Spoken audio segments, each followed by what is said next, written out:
Do your employees know that you care? Maybe the better question is, why does it even matter? On today's episode, we are going to talk about why it does matter and some techniques to help you get there. Hello, and welcome to the Leadership Hustle for executives whose companies are growing fast and need leaders who are ready. So how do you show people that you care? Today, this is our second episode, and this is one of those topics that I think is important in the fact that people kind of take for granted that, either you care or you don't care and that you just do it, right? So, we're talking about how do you show people that you care, not just coworkers and teammates, but just people in general. I was in a situation a couple weeks ago, and I was working with an executive. We were working on their emotional intelligence. And in this emotional intelligence conversation, he recognized that his first lens is, let's just get that stuff done, right? Let's just do stuff. And so people come up and they talk, and he's like, Andrea, how do I show people that I care? And I literally had to laugh. I'm like, well, kind of, you have to care, right? But I think there's more to it than that. So let's talk a little bit about what are those things that people desire that show that you really care about them. So, just the basic desires. People want to feel valued. So they want to understand their bigger purpose and how they're contributing, right? Sure. People, they need to feel safe. And as leaders, that's our responsibility to create that psychological safety, create that environment that's going to cause them to feel safe. And people want to feel like they belong. When you think about where we naturally gravitate, whether it is in the places in our workplace, if it's where we hang out on the weekends, we gravitate to places where we feel like we belong, like we're part of something, right? Right. And, when you think about just that basic, how do you show that you care? It's creating that environment that is going to meet those basic needs. But what specifically are you doing that's causing those feelings, right? Right. And I think that's, as a leader, the number one thing is you need to care. They're your employees. We need them, and we need to have them do things well, right? And if we're going to take the time to interview and hire and bring them on, we need to care about them as people first, and then we're going to coach them to be successful in their career, whatever it is that they're doing within your organization. Yeah, I know so many leaders that are like, I don't care what happens. They just need to get their goals done, or they need to get their stuff done. They need to do their work. They need to do it well. I'm like, yeah, but just think about how much more discretionary effort people would give you if they knew you cared. And as coworkers too. Correct. It doesn't have to be leader to employer, leader to team member. It's peer-to-peer. It's just, when people know you care, it makes a huge difference. It makes a huge difference. Yes, you don't have to care. That's a choice. But if you're wanting your people to feel like they belong and they're part of something bigger, one of the biggest pieces of that is simply showing that you care. And it doesn't take a lot of effort. It doesn't take a lot of bells and whistles and money and so forth. It's the small social capital that you're developing and growing within your teams. And you're also role modeling that. So the people that work together are also showing that they care about each other.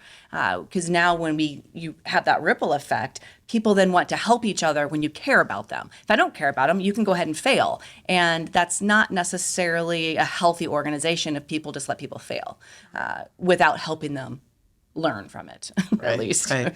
Well, I think that we have to recognize that as leaders and humans in general, but because this is about leaders, that we do so many things that create these unintended consequences. We don't understand that what we do and what we don't do is being watched by other folks, right? Yes. So if what's going on, and this is just a simple thing, somebody comes into your workspace, if you're face to face, and you continue to type or you continue to do your work as they're talking to you, it's like, how much showing of care do you have when you're just like, I can't even stop for 30 seconds to have this conversation with you?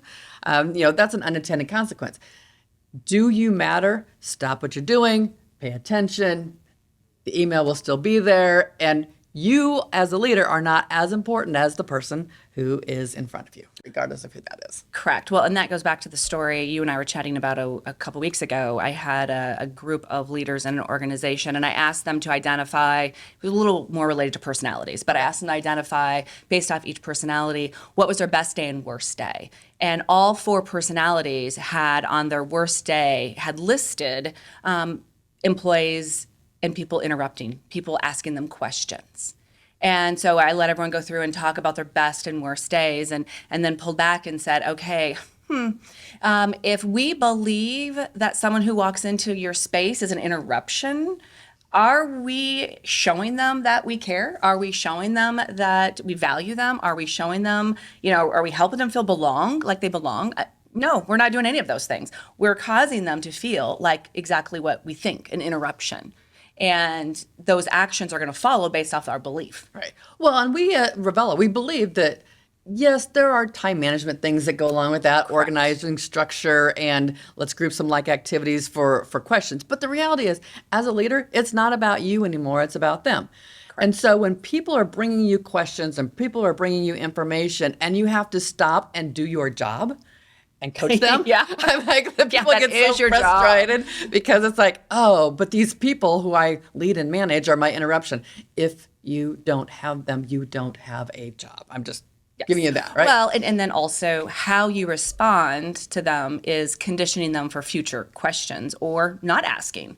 And we can condition them, don't go ask Andrea anything, because if you ask her a question, she is going to be short, snappy, not helpful.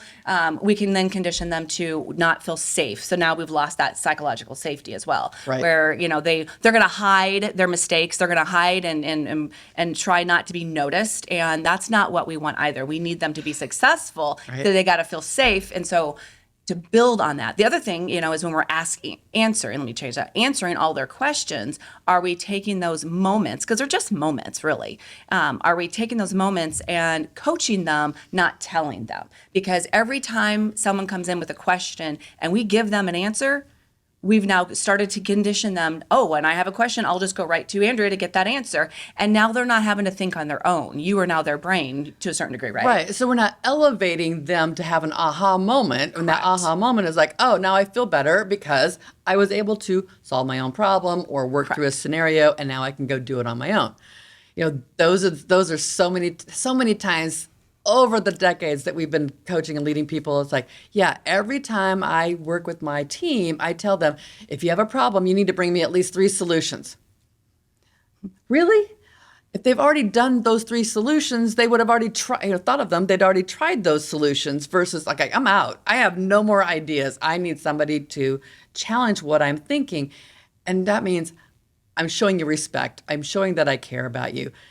Michelle, if you bring me it's like, I am stuck. Here's what's going on.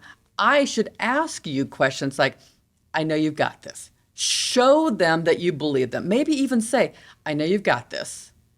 So let me ask a couple of questions and use those questions to help that person discover or debate or brainstorm some ideas of solving some kind of problem. Yes. Otherwise, like you said, they're going to say, okay, I got to come up with 3 solutions. And if I come up with 3 solutions, maybe they're 3 stupid solutions. Now they're going to look at me with my, eye rolls and things like that. It's like, that's fake. That's just fake. Well, and the one thing you had said was, before we ask them questions, it's letting them know your intention.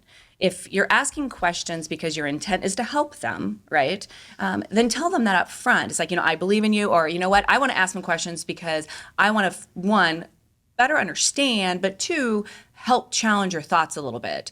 So now you've told them why you're asking the questions versus just interrogating. Because sometimes how we ask questions, people might feel like, oh, great, if I go in and tell them I can't, I'm confused, or I don't know how to do this, or I'm just don't know, I'm stuck, I don't know where to go with this.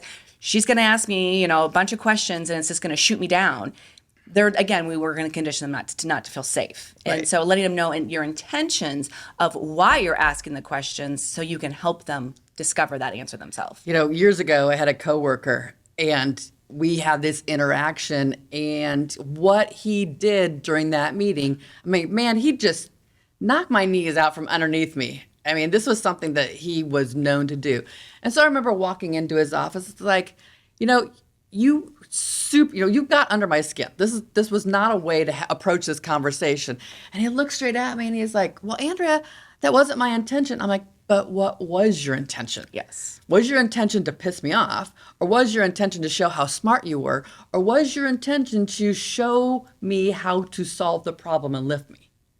There's an intention behind it. And without those intentions, I think that what we do is we default in taking care of ourselves. Our ego gets in the way, right? Yes. And so those egos go into a situation, get into those places where it's like, it's just not like psychologically safe. It's not okay for us to have those conversations. It's easy to show somebody you care, administrative professional day, we bring in flowers, or we have team building day, or we allow people to take off extra early without doing any PTO time. Like we can do those things. Those are rewards, those are gifts. Yes. But do we genuinely, intentionally show people we care, especially during those times when people are being vulnerable? When there's a problem, when they're stressed. And it's that point in time where it's like, we can be empathetic, which I feel you, like I feel your feelings, but let's take it one more step and say, okay, let's be compassionate. Yes. So let's show I do feel you, and how are we going to help you without making you feel stupid, without embarrassing you in some way in front of others, without putting you in a situation where you feel like people can make fun of you.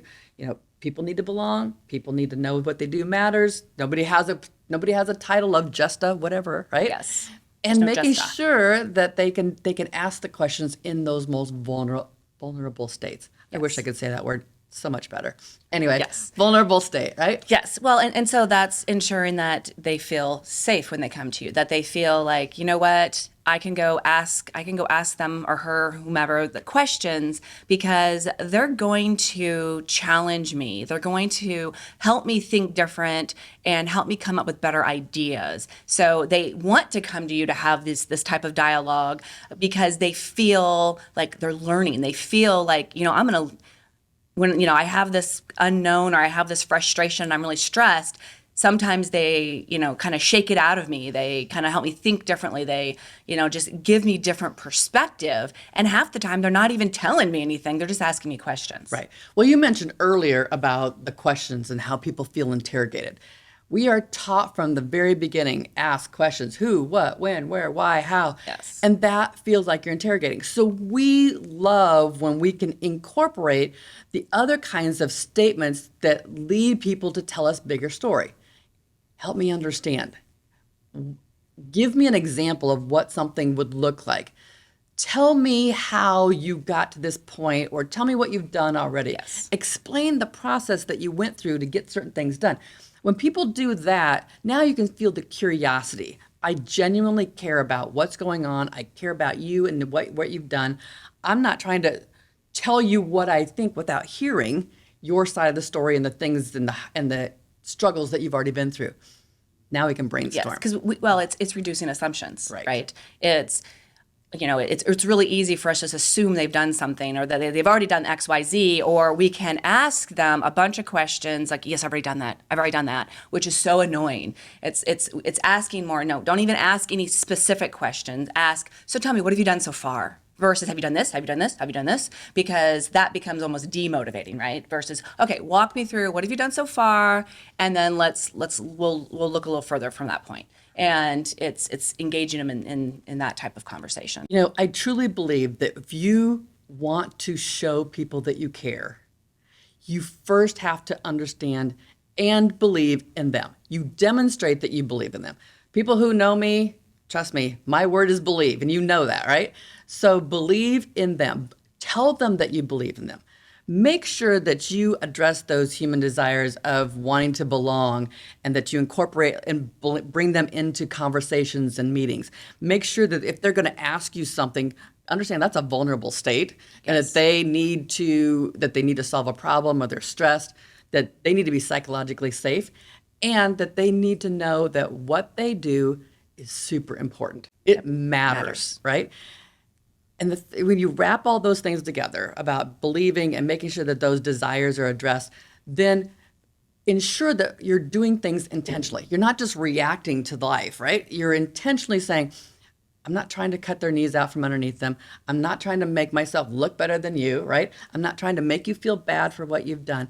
But intentional, whether it's in your email, whether it's your face-to-face conversation, but that intentionality is what separates us from those others that don't understand that my reaction in doing my job is different than my interaction in my relationship with my coworkers. Yes. Well, and it also goes back to we view ourselves through our intentions. People experience us and view us through our actions. And a lot of times there's that disconnect between our intent versus our action. And we don't see it. It's called blind spots. Right. We all have them, right? And how do we get, it's getting better at reducing assumptions and reducing those blind spots so people feel valued, they feel like they belong, and they feel safe. Right. So let's go back to our original question. Do your employees know you care? You have to show them, not just think it. If you want more ideas on how to become a better leader, subscribe, like, and share to the Leadership Hustle.